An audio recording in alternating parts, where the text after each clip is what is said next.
Alors Jérôme Powell quittera ses fonctions en mai 2026, et le choix de son successeur sera un facteur clé à surveiller pour les marchés. Powell, il incarne un profil clairement hawkish. Sa priorité, elle a toujours été la stabilité des prix, voilà, quitte à accepter un ralentissement économique, on va dire modéré, et une hausse du chômage. Et cette approche, elle lui vaut aujourd'hui des critiques de la part de Donald Trump notamment, hein, des critiques qui datent pas d'hier.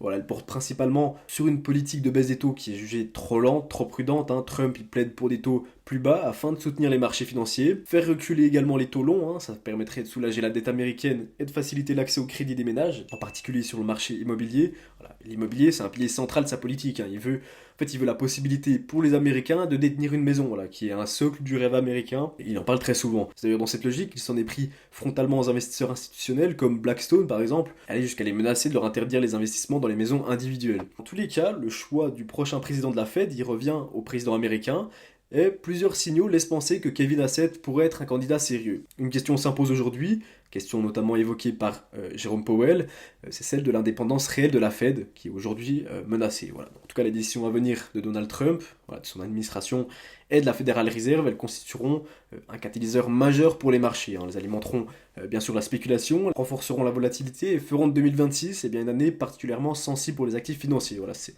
transition monétaire, elle est jamais neutre, surtout quand la politique est entre en jeu.